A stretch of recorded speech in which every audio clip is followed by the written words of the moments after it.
Recording is on. All right. Good afternoon, everyone. Thank you, Caitlyn and Ariana, for being here. We are looking forward to learning about social innovators for justice from you. Thank you for our meeting a couple months ago, your platform. And this is really exciting because, this group was formed over LinkedIn. Basically, all the people that you see on the call, almost all of them, we connected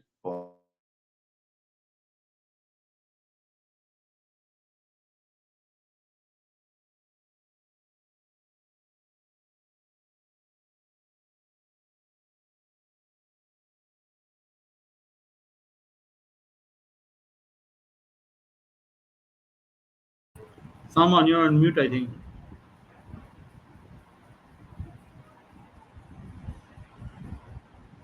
Your lips are moving, but we can't hear you. Am I the only one who's having the trouble, or? I can't hear him either. I thought Yeah. it was my headphones.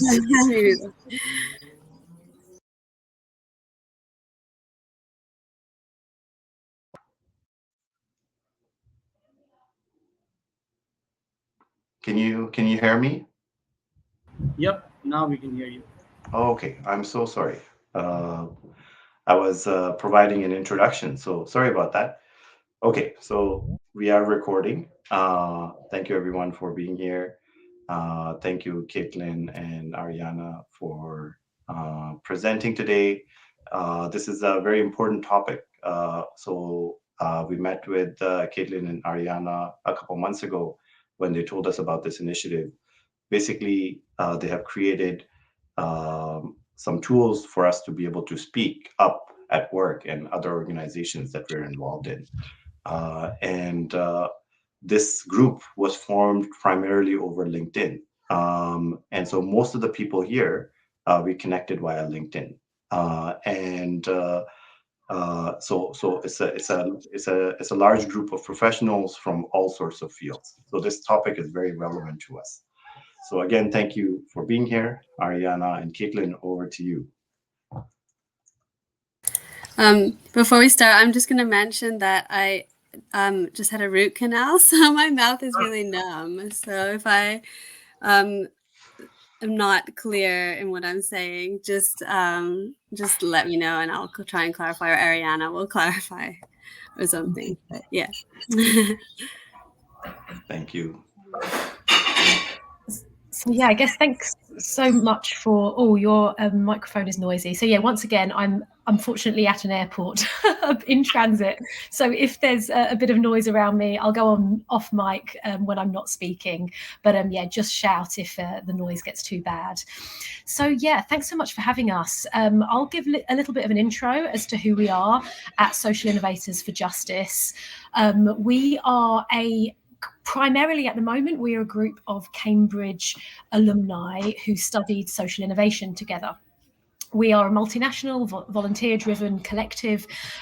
There's people in our collective from all walks of life: humanitarian workers, doctors, lawyers, civil servants, parents, academics, social workers, you name it, entrepreneurs, like myself, investors, artists. So we're a very, very wide-reaching group of people. And the reason why we wanted to come together is to amplify the voices of the most marginalized and support efforts that promote human rights and freedom for all.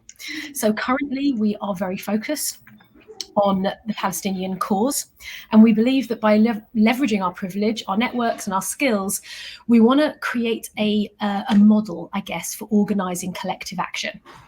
So I guess, and sort of to go into our first project and how we've ended up where we are today. And obviously I don't need to explain that the reason we're focused on ending the occupation, apartheid, brutal siege in Palestine, this is one of the most acute examples of colonial violence today.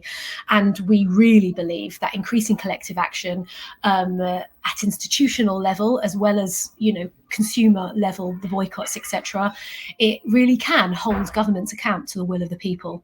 So Our first project, which we worked on across sort of, I guess, the end of last year and early this year, was looking at institutional silencing. And we got to there because there was a survey that I actually did before this across my social media platforms on the fear of speaking out. And I asked people, actually on my LinkedIn, my Instagram, why are you not speaking up? What's holding you back? And we've got an entire essay that we've now published with anonymized quotes from over 100 different people. And work repercussions was coming up as one of the top reasons why people weren't speaking out. I'm going to get fired. I'm literally going to, lose all my clients, etc. I mean, we all, know this is quite a common sort of story now. And as we were just sort of discussing this, we realized that unfortunately, this has been the case throughout history. Like, we can give people as much evidence as possible, but they're not, it's very hard to get someone to step out of their comfort zone and potentially, the way they see it, jeopardize opportunities. So then we thought, right, let's just try and do it the other way. Let's go from the top down. Let's try and increase that pressure at high institutional level and try and squeeze corporations and institutions and universities. And one of the models that I guess inspired us was the Miller v. Bristol case. And I don't know if you're aware of that case. It was the anti-Zionist case that, at Bristol University, where after that case, now anti-Zionism is a protected belief case in the Equality Act. So you cannot get fired for speaking up against Zionism, against Israel in the UK, of course. Yeah, definitely in other countries is very different. So we kind of use that as one of our key kind of features, and we built I guess it's a handbook called Your Staff in Palestine, which is a handbook of organizational courage for employers. And our aim was to get this handbook in the hands of every employer in the UK, every HR manager, and try to share with them the moral, the social, and the legal obligation that they have to uphold their employees' freedom of speech and freedom to stand up for human rights causes, namely Palestine. We included, if you go on to SI4J.org, you'll be able to find the handbook. We included things like, why solidarity matters, the legal obligations, so looking at the Equality Act, freedom of speech, belief within reason, moral responsibilities in times of injustice. We used case studies from the past. And then, of course, we also added in the organizational benefits, the trust, loyalty, reduced turnover, alignment, social responsibility, especially, today with the turning tide. Basically, don't be on the wrong side of history. And there was some theoretical framing in there as well. So, drawing on Gramsci's notion of common sense as a hegemonic, repression is often made invisible through the idea that organizations must be neutral or apolitical, as we've seen over the past 18 months. And then, using Chomsky's and Herman's manufacturing consent theory, so showing how institutions often reproduce dominant ideologies under the guise of stability. That was the case throughout Nazi Germany, and obviously that is the case right now. So that was sort of what we built. And we felt that the handbook was good. Obviously, there's lots of improvements to be made. We, had ideas about how we were going to expand on it, but our main goal was we need to get this in the hands of people. And we have done, and we are still looking to get it in the hands of more people. So I really hope everyone on this call can help us with that. However, we came up against a number of challenges. So the first one, which is kind of obvious, but we're up against the very system that we're trying to change. Our first kind of mail out to a whole load of HR managers, we ended up, getting blocked on lots of systems. I've spoken with dozens of HR leaders who basically just said this is a conversation that we almost cannot have. It would be impossible to bring this to senior director level, or we had the conversation and one person just completely blew up and we couldn't have it anymore. Or we are getting anti-Semitism training and the trainer told us that actually anti-Zionism is anti-Semitic, which we know is not true. But this is a lot of the conversations that are happening in these workplaces.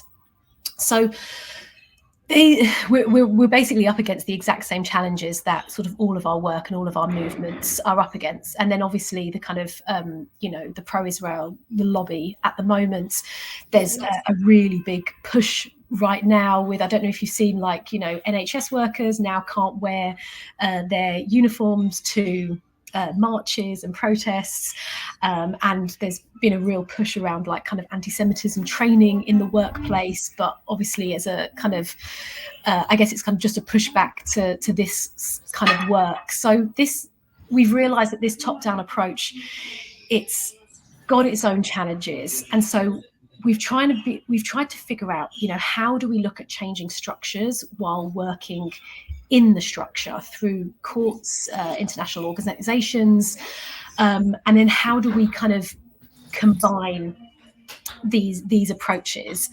And before I kind of dive into the second phase of our project, which is very much leveraged off of the first page, I just want to make sure that I haven't missed anything. And I know, Caitlyn, we've been working on this together, so please feel free to just jump in. Yeah, anything. I'm sure. No, I don't think you've missed anything. But I think this next part is quite important. But I'm a theory girl, so I love the theory. I love the Gramsci, the manufactured consent and things like that. And I think that the problem with a top-down approach is that the top-down approach, it's really hard to get that power, that kind of institutionalized power. It's really hard to break that because people are socialized into it. So organizations become the way that power operates over people. And so I think to kind of introduce what our next project is, we're trying to make sure that we kind of tackle these powerful, the repression that institutions are a part of from more than one angle. So from the bottom up and from the top down. But we had this idea. Do you want me to explain our next part? Yeah. Go ahead. Yeah. Okay, sure. So I work in a university in the UK. Universities are historically the battlegrounds for freedom of speech, and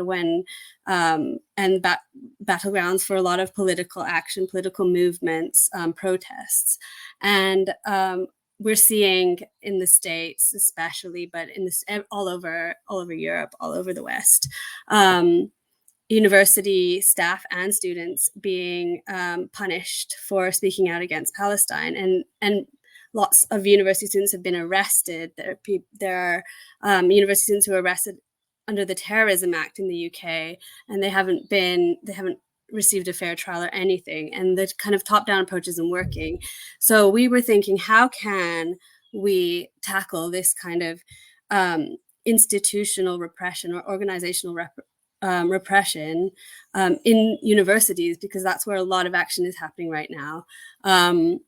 So we thought we need to make somehow, like, we need to hit the universities where it might hurt them, and where it might hurt them is if they lost students. So in the future, and that would like decrease their funding, that would make them less reputable of an organization. So our idea, which we're in our gathering data mode at the moment, but we are gathering data on every single university in the UK on things like if they are funded if they're funding arms companies, if their research funds arms trade, also what their student groups, if they're silenced in any way, if they've taken students to court, like our university, University of Cambridge, has a big high-profile court case that says students can't protest on campus. So we're just gathering all of that data, and then we're going to be publishing, launching, I guess, in July, early July, a league table. So league tables of university repression. And that's going to basically rank them based on different criteria on how much they repressed students and staff. And we're going to publish these right before the UCAS decision deadline is. So they've already made a decision, but they can change their mind up to a certain date. And so we want this to be able to get students to change their mind about what university they're going to attend, depending on where they are in the rankings. So that's our goal. But I guess what we really need is we need press, basically. We need press. So if anybody on this call or anybody has links with press, especially in the UK, but it could be worldwide as well, because it would be really, really great to discuss that kind of strategy as well, if anybody has any experience. But also we're kind of aware, and as Ariana was talking about, we're aware that it's different. The kind of repression is different depending on what kind of organization it is. So we are also really interested in developing ongoing resistance to organizational repression. So we want to map different systems and facets of silencing, for example, in the media, education, healthcare, tech, finance, politics, and music, and arts and culture. And we kind of want to create a map of how this power works in these kind of sectors, and how we can strategize and how we can act collectively to resist the repression that occurs. So I don't know if Ariana, do we want to do a little discussion at the moment, and then we can kind of take questions and stuff? Yeah.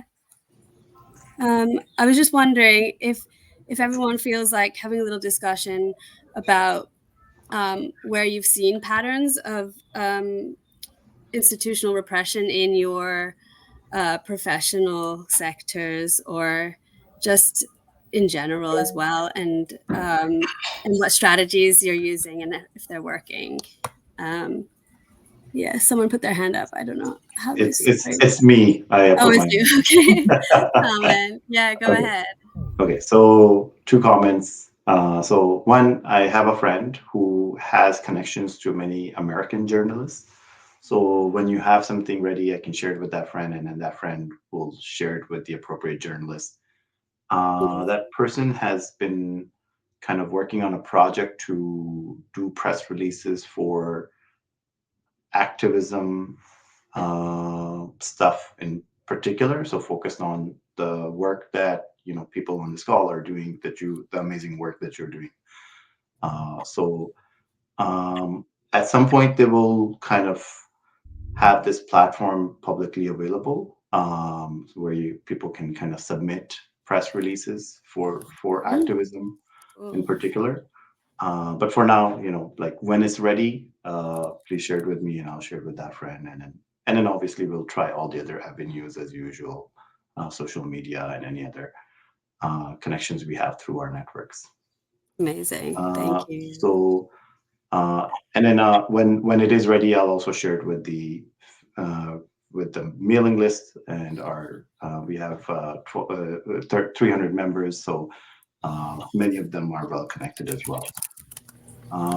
Second thing is, and again, if anybody else wants to put up their hand and comment and say anything, get the discussion started, you're welcome to do that.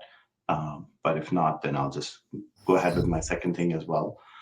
I was fired in October 2024, so 6-7 months ago, myself, from my Government of Canada job.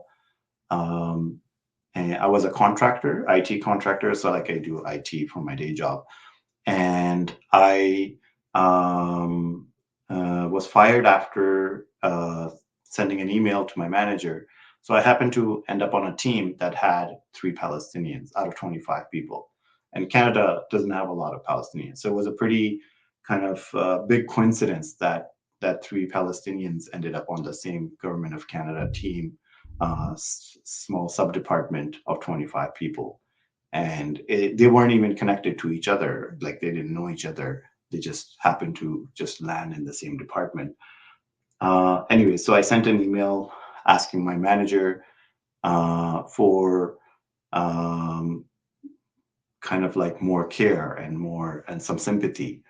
And in that same email, I also said that the Government of Canada, the Government of Ontario, the province where Toronto is, the municipal leaders, they're all failing us. And one of the 3 colleagues, one's from Ramallah, one's from Haifa, one's from Gaza. And so one of the colleagues literally has family members living in tents, right? And SSC has barely, the department I was with barely said anything to support him, his family. And on the other hand, on the original kind of October event, but then, and also on the anniversary, they sent out emails sympathizing basically with Israelis. And so it's like, very one-sided and just very muted response. On the anniversary, they kind of kept it generic, but it was like, the fact that they sent it out on October the 7th, 2024 made it very clear who is more important to them and how they don't care about the Palestinians at all. So then literally the next day I got fired. Because I was a contractor, they could let me go more easily. Then I've had some conversations via email with the DEI teams of those departments, and those conversations have not gotten anywhere. So Canada is supposed to be much better than the US, but it's just like it's been just a terrible experience all around. Yeah, so anyways, you were asking about kind of examples of institutional repression. So I have personally experienced it myself. Colin, please.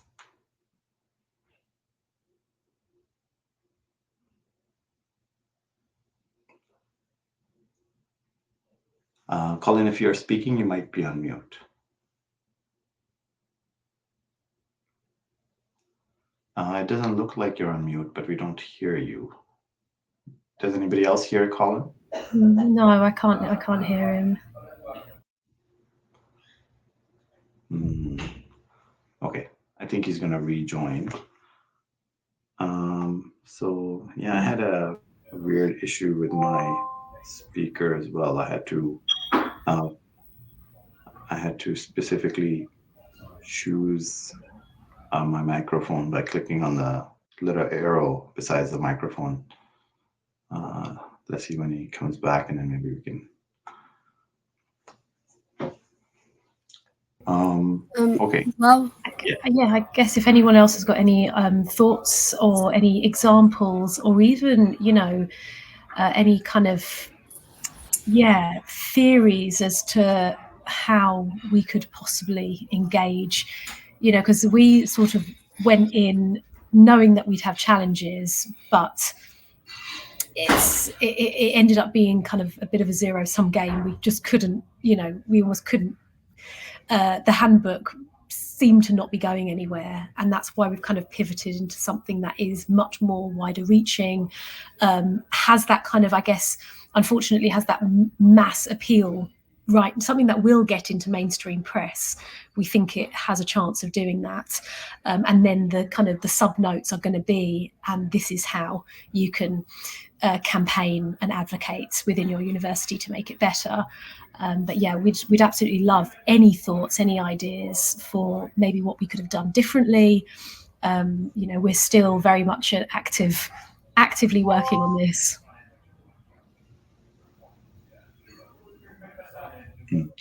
And I'm not gonna volunteer anybody, but Bob. we have a couple of friends here who have been executives and have been in leadership positions in the past, and are in leadership positions currently as well. So if anybody kind of wants to, I think Bob's put his hand great. up. So yeah. Yeah. Hi, This Bob. is hi. Boy, this is a terrific effort. I'm just thinking, I'm retired, so I don't have to put up with this crap like some of you guys do. But so I can go out and wear T-shirts about Palestine and Gaza and all day long, and I get a lot of thumbs up.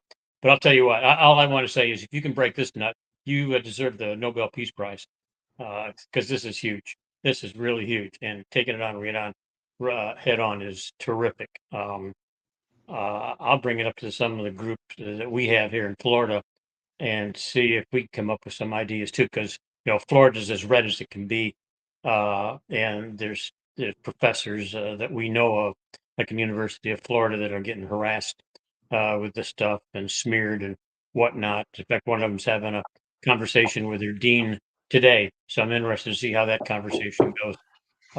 But this is huge, and I really, really do admire you guys for taking this on.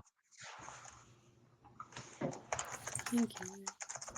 Thanks. Yeah, thanks, Bob. We really, really appreciate it. I guess looking at, I'd love to know, like, the work, the teams that you led before, and I mean, congratulations for being out of that, the storm. Yeah, I mean, how possibly could something like this have gotten through? Like, what do you think would have worked in the setup that you used to work in? Gee, yeah, I've been retired now for about 13, 14 years, so it's hard for me to judge that. But I can only imagine how difficult this is to deal with, and it's so frustrating for all of us, all of us. So I'll certainly give us a thought and ask around. Well, thank you. Thanks so much. Oh yeah, Salman. Okay. I'm just raising my hand in case somebody else wants to speak too, and I don't hog all the time. So just by coincidence, when the genocide started, I was working at Amazon, and my last day was October 20th, and I had given in my notice to leave Amazon a month prior, before October 7th, 2023. So then, the genocide had started right on October 8th, right? By October 9th, several thousand Palestinians had already been killed. So I sent many emails to the leadership at Amazon,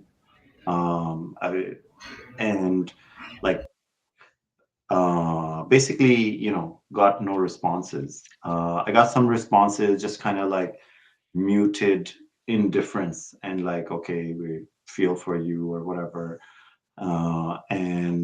They just kind of assumed I'm Palestinian. I'm not. I'm a Pakistani Canadian.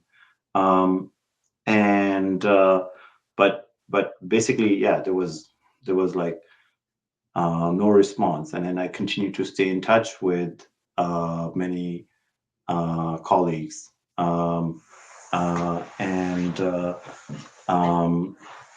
One of them, so my LinkedIn profile, obviously said that I'm at Amazon, and one of my Israeli Amazon colleagues, somebody I didn't know, because Amazon's huge, right? 120, 30,000 people, something like that, maybe more. He threatened to get me fired publicly on LinkedIn. And so then a whole bunch of people ended up connecting with me. A whole bunch of Palestinian Amazon colleagues ended up connecting with me, and then I got to know many of them, and I continued to stay in touch. And basically, like Amazon did nothing to sympathize with them, offer support in any way whatsoever, anything like that. It's just like that. It never happened. It didn't happen months later or ever, basically. And like Amazon has many, probably like thousands of employees. There was like a kind of like a Arab affinity group on Slack, which Amazon used, and yeah, they never ended up getting any sympathy. It was terrible. And like basically like the leadership at the leadership level, the so my wife works at University of Toronto. She is in a leadership position there in IT, basically at the University of Toronto on the admin side, not the faculty side. And what she tells me is that many leaders are sympathetic, but they will never publicly say anything. And it is like a very ingrained fear. Okay, sorry for taking up too much time. Ted, please.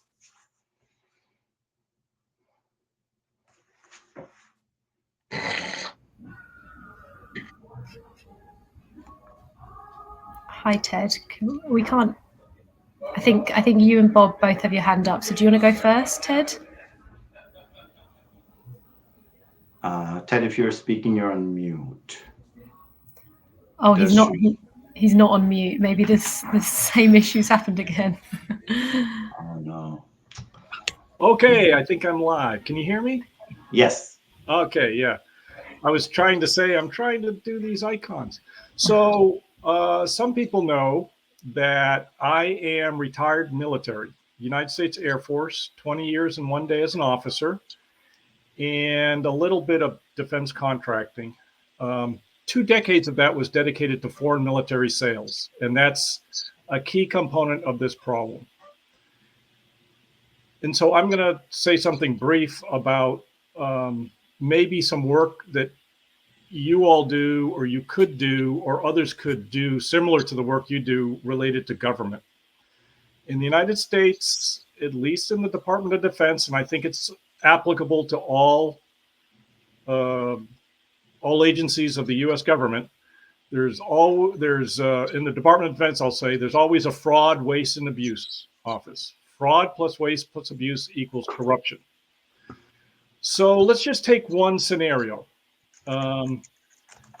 The U.S. Congress, in conjunction with the defense contractors, in conjunction with the White House, have decided to send, I don't know, $1 billion worth of 2,000-pound bombs to Israel just as a gift.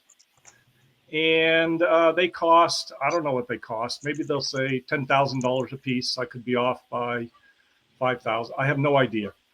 And Israel, I've actually seen news reports that someone like Smotrich or Smotrich himself was saying, how are these videos getting out of Gaza to the world and then circulating on social media?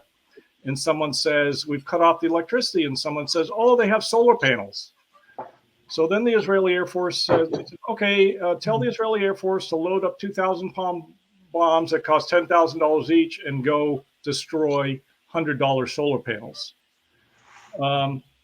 That's waste, okay? And to say it's in response to the kidnapping, we're killing 94% women and children the last month in Gaza, that's fraud. And abuse, you can, take your choice. So a government employee could go to if they were in a position where they were somehow not observing this, but actually in that food chain or close to that food chain, could say, hey, I'm concerned that there might be some fraud, waste, and abuse, and I'd like to report it. And usually these things are, the boss is stealing pencils, or somebody's looking at pornography on their, work laptop, minor things. But of course, if nobody in the 1 million employee Department of Defense is ever going to speak up, then you have that. And if nobody at any of the universities and any of the companies are speaking up, you have this environment of silence. Now, so that's just something to consider and put into your mix. I'll also add that I've been working these types of issues for about a dozen years. And I worked in national security. And then I wasn't very happy with what I saw. As I advanced, it didn't get better. And absolutely after 9/11, it was, I could tell that it was definitely going in the wrong direction. So I retired as soon as I could after that. And while I was in the military, although I actually have decades of experience in foreign military sales, we never, ever, ever sold to anyone that was engaged in war crimes and genocide, with that exception that the Nakba's been going on for 3 generations, and nobody used to, 98% of the population used to not talk about the ongoing war crime of displacement. It wasn't in the consciousness of the world population as it is now. But I had my fill, and I saw my opportunity to, let's say, orient my activities as well as my experience and knowledge towards human security based on the decades I had in national security. And national security is about borders and soldiers and troops and weapons, and making sure your nation, ideally making sure your nation is protected so it can grow and flourish. Unfortunately, these days, it's all about, using that national security infrastructure to be a predator to your neighbors. Not always, but way too much. And human security is about taking care of every single person on the planet, making sure they have the priorities, the basics in clean water and healthy food and shelter and, basic medical attention and clothing and basic education. So that's kind of how I'm oriented. And then I'll finish up here is that even though I was active, nobody was listening. And I got really frustrated and angry last decade when I saw what was happening in Yemen. U.S.-made, Western-made precision-guided weapons being sold to Arab countries, and then the targets that were being hit were markets and fishing boats and weddings and funerals, where they might get one person that they said was a bad guy and 50 or 500 others. So the principle of proportionality was all blown out. And we knew it wasn't an accident because they're using precision guided weapons. If they want to hit a living room in a house, they hit the living room. If they want to hit a bedroom in the house, they'll hit the bedroom. You can't tell me that, that we hit in the middle of a wedding and, it was there's another term that they use. Collateral damage. Collateral damage. Thank you. It's not collateral damage. You're committing a war crime.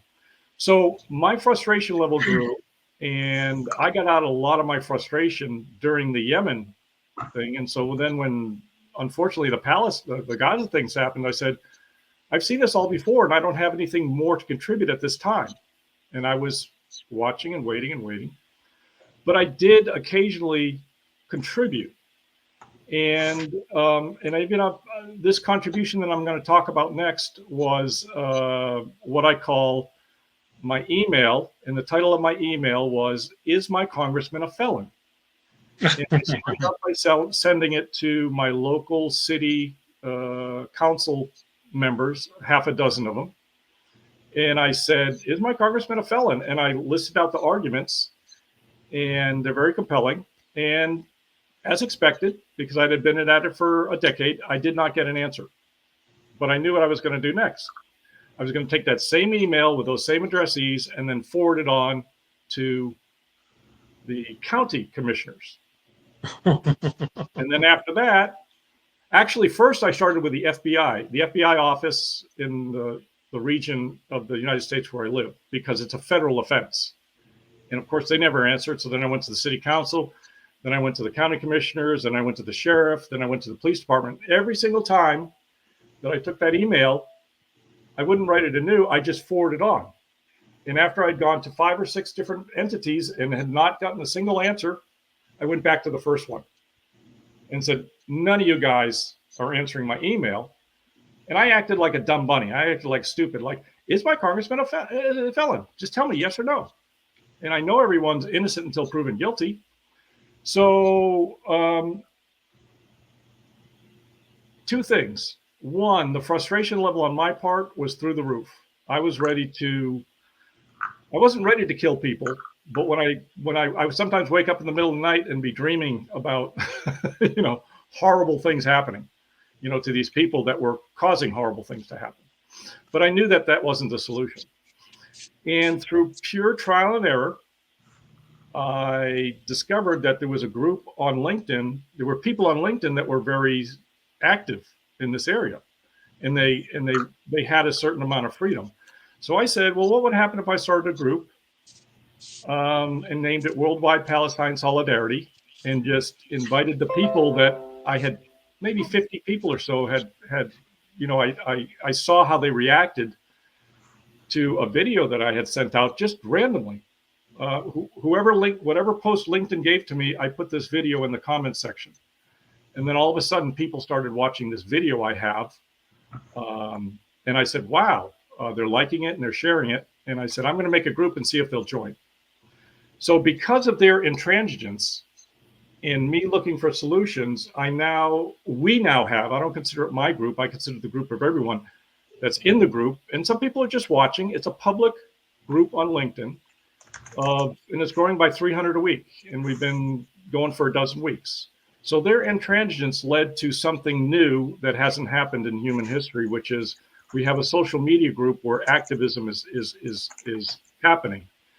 And I'll bet that it's just one of 100 examples of how things are happening now the way they didn't happen in the 60s.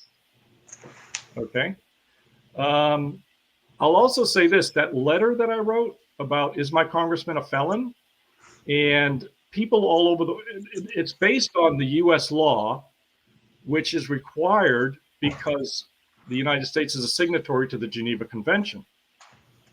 I haven't heard it literally from a lawyer or seen it, but my understanding is if you've signed the Geneva Convention, that you have an obligation to establish national laws regarding, torture and war crimes and genocide. So all these countries have these laws. It's just that you're never educated about it. I know about it because I was, looking into it. And I said, oh my gosh, we have a law about this. And then the first paragraph of the law says, war crimes that result in death are to be punished by death. And I said, wow, that's a pretty severe punishment. International humanitarian law is the most important law that we have on the planet. And I believe the law that should be respected the most. So I threw up a copy of that very same email, one of the versions, and I said, hey, world, or hey, Worldwide Palestine Solidarity. And at the point, it was maybe we had 1,000 people in the group. This is what I tried. It might work for some of you. And I got some responses like, oh my gosh, I never connected those dots, because what we're all doing is we're all connecting dots. The masks are coming off and we're all connecting dots and seeing what's going on. And like, I was raised by my mother to believe 95, 6, 7% of the population are good. They're okay. But there's a few, people that are a little bit disturbed or lost, and you have to watch out for them. Well, now my opinion is very different. I see only 2 or 3% of the population that's active and realizes the most important thing to be doing this week, this month, this year, is taking care of or following that photo of a child sitting on a hospital floor crying, covered in soot, missing an arm, in a pool of blood. Like, that needs attention, and you can't just keep scrolling or turn away. And I'm saying, I was raised to understand, both by my family and my culture and my schools, that you don't turn your back on something like that. So for me, it's been a big surprise how people have been coming up with excuses.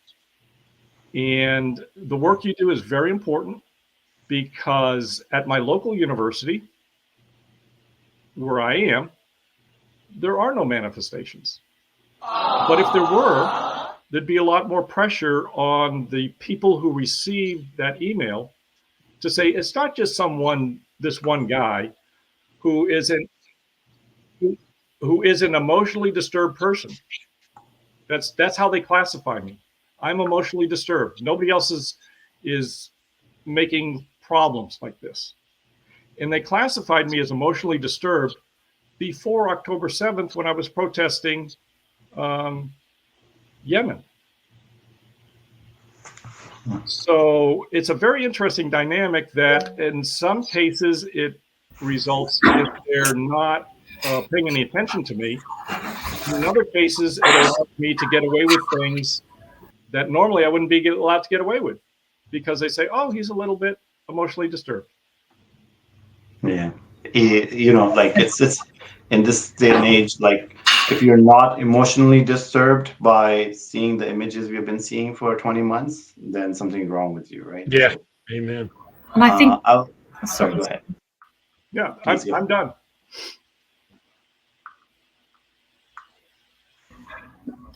no, I was just going to say, I think there's just such high levels of dissociation as well, based on a lot of because there are people who feel so fearful at losing their comforts, their jobs, and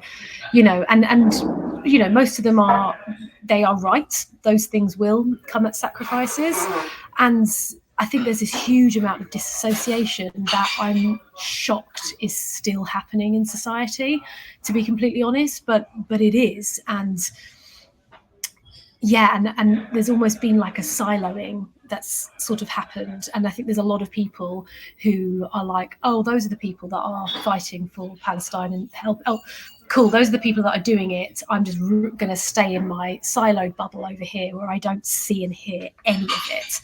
And I think why there's lots of people, lots of activists and people in this movement that are incredibly burnt out, overwhelmed, run out of funds for donations, etc., because it's sort of the messages is just sort of clunking around this siloed sort of tunnel in a way. So I think that's probably one of the issues that's happening. And sorry, I cut you off, Sal. No worries. I was just going to read Colin's question, because he was not we couldn't get his mic working. So he said, former Israeli education minister Loni stated that anti-Semitism is a trick that we use. No one wants to be called anti-Semitic. Zionists hide behind the shame associated with the word while committing genocide. This is their Achilles heel, in my humble opinion. Why? Palestinians are far more Semitic than most Israelis, and because Zionists are ethnically cleansing Palestinians, nothing is more anti-Semitic than Zionism. Yeah. We should be leveraging this, throw the trick back at them. We should be fighting anti-Semitism by speaking out against and boycotting Israel. Embrace the slander and turn it against them. Thoughts? Yeah, I mean, I think that's literally exactly what we should be doing. The conflation is just racing through society, like the conflation between, anti-Semitism, anti-Zionism, all of this stuff. It's, I mean, even, I know of people in the UK, University of Sussex, perfect example. They recently got an anti-Semitism training, and the team that came in to do the training in front of everyone said anti-Zionism is anti-Semitic. Don't let anybody tell you otherwise. We are telling you now, as a group of Jewish people, that that is the case. So that is the message that's been spreading. And with people that are, you know, teams in offices that are, you know, they're not aware, they don't know what we know, they're just silent, they're terrified, they're like, oh well, then I better listen to them. And you know, so I think this is the big problem, that this is like the crux of, I think this is the crux of everything, basically, because even, you know, in the UK, we're, you know, workplaces now feel there's a real push from government to do anti-Semitism training right now in time. But like I heard from Norman Finkelstein, I'm sure you all know him, I listened to one of his talks recently where he said, you know, really, you know, you look at who in society is suffering the biggest amount of systemic injustices, and then let's talk about which training we need to prioritize, not to mention the fact that any kind of racism is important but secondary to people being slaughtered in the way that they're being killed, and all eyes need to be on the thing that is causing the most death and destruction. And you know, so the whole thing's been completely weaponized, and I think once this crux that you mentioned is solved, I think it would then sort of shift the dial with a huge amount of the work that we're all trying to do. Sorry, Caitlyn and Salman. I think Salman was first. Go ahead, Salman. You go ahead, please. I've spoken too much already. I was just gonna also mention that it's really hard to kind of flip that anti-Semitism around, because it's ingrained in the way we were educated, we were brought up. It's ingrained in what the West has pursued in terms of after the World War, and the whole Western identity, and also the kind of their colonialism all across the world. So while I agree that it's a huge issue, and it's also like those of you from the UK will know that like Jeremy Corbyn was completely kind of what's the word in the media, like cancelled. His career was just and he's saying the same things that he was now back then, but he was all over the news for being anti-Semitic 10 years ago or so. You know, his career was destroyed, but his narrative hasn't changed anything. Like, he's saying the exact same things now. So yeah, people are but I think it also goes towards demystifying the kind of power structures, as we were talking about earlier, behind these words. Like, why is it that anti-Semitism is more important than Islamophobia, for example? And it just shows the kind of power structures that are operating at society's level. And I think, like, as your idea of like referring to the genocide of Palestinians as anti-Semitism is a good one, and you should definitely go ahead and do it. We should all take whatever angle we can, I think, to try and counter that. So yeah, thanks for that, Ted. Salman? Yeah. So, coming back to Ted's idea, so basically using the mechanisms available to us, no matter how flawed the system is, we can weaponize the system against itself. So one great example is 3-4 weeks ago, our other friend from Florida, Sunny, from the Internationalist Law Center, Internationalist Law Center, exactly how it sounds, .org. They're doing amazing work to hold Florida politicians accountable about the investments they're doing in Israeli bonds. Instead of investing in their own community, they're literally investing in Israel and going into debt doing it by exactly the same amount. In that particular county that she mentioned, $700 million. which is an insane amount of money. And so because of Florida's fairly open access to information laws, they were able to get that information from the emails of the politicians, other public servants, and get that information. And those kind of laws, they're available here in Canada, in the UK, and in many other parts of the world, including many parts which are still actively supporting Israel. And so we can weaponize these laws against them. And I don't want to, again, make this too much about myself, but just using it as an example, when I got fired, I submitted access to information requests, the Canadian version, and I was able to get all the emails that mentioned me, all the text messages, all the Teams messages and things like that, which proved to me beyond a doubt that my firing was discriminatory. And so all of us, including myself, as Canadians and then other local citizens around the world, we can submit many more of these requests and get more information about what our local politicians are doing every day, every week, every month. What kind of conversations are they having? Ask them for all the emails that mention Israel, mention Palestine, mention specific the politicians that they're hosting that are visiting them from Israel, things like that. And so maybe that can be kind of done in a systematic way, basically building, like, this is Ted's idea. I'm just kind of reiterating in a different way. Use the system against itself. Mm.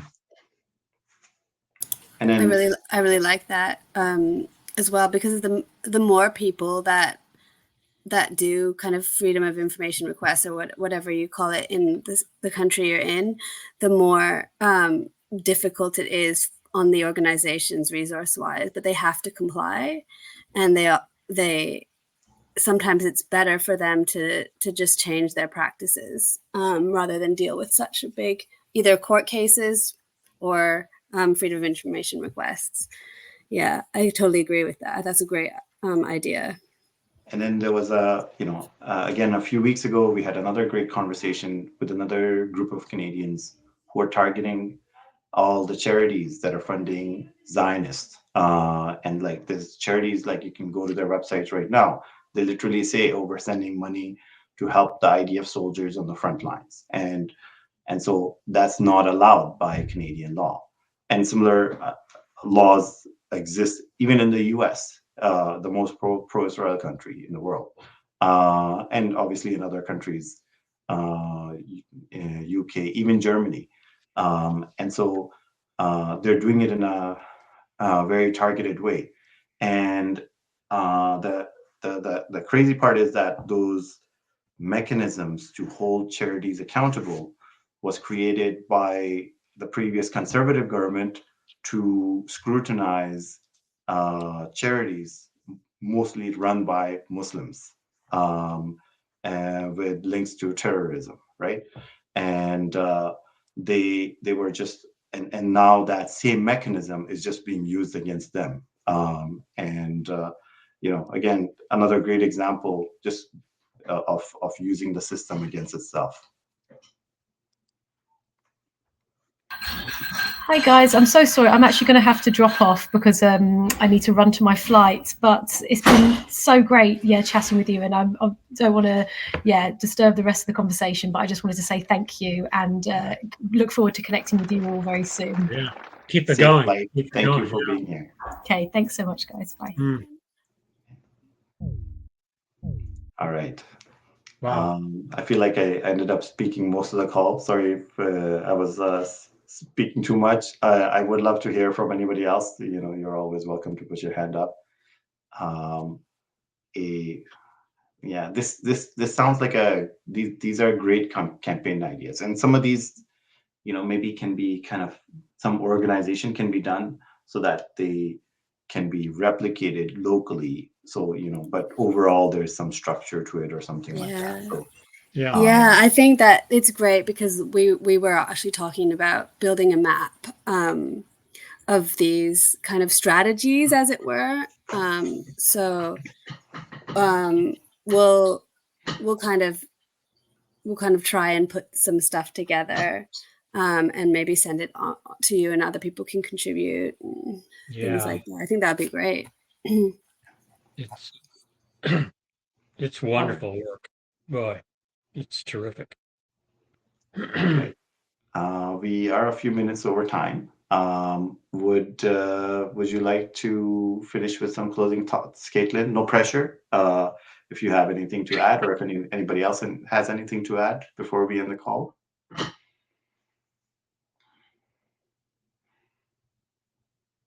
No, I just wanted to say thanks for listening to us. And if you are on Instagram, we're on Instagram, and if you're on LinkedIn, we're on LinkedIn.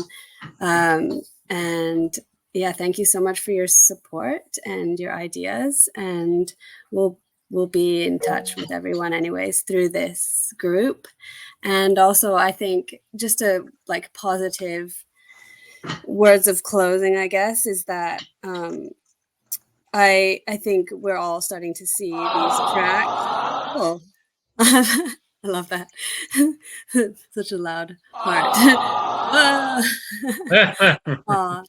Showered with love. Yeah, I think we're all starting to see these cracks appearing basically in these kind of hegemonic power structures and the way things are operating. And I just want everyone to keep at it and stay positive and see what we can do for all oppressed people around the world. Yes. Especially Palestine. Well said. Yeah. Good work. But really thank you. Thanks. Thank you, everyone. Thank you so much for being here, Caitlyn. It was great to speak with all of you. I did see Ted's hand up for a second. Ted, would you like to say anything before we end the call? Yes, I have about 10 browsers, tabs open in my browser. So I'm a little sluggish. I was trying to put the link to a post that was made today by a UK lawyer whose name is Kit. I wrote it in the comments, and but I'm just, my mouse isn't working, isn't responding. So Kid, KIDHARWOOD, he made a post, and I put the same comment under his post, and then I put the post into Worldwide Palestine Solidarity, and then added that same comment, and I added what I understood were the UK has many laws and procedures for preventing this mass murder. And one is the Metropolitan Police link about advice and information regarding what is a war crime. And then legislation. And then another one about a war crimes bill. And I just don't have enough experience to know exactly what the laws are for the UK. But it's just an example. If you kind of know what to look for, you can find it for France or Malaysia or Japan or whoever. And as we know, there's people complicit all over the world. So in one of these nations, maybe there are some people that are a little bit further ahead and can really tell politicians, civil servants, people in the military industrial complex, people in the legal profession, you know what you're playing with? You're playing with could be lifetime incarceration or worse. Just thought I'd add that. You did.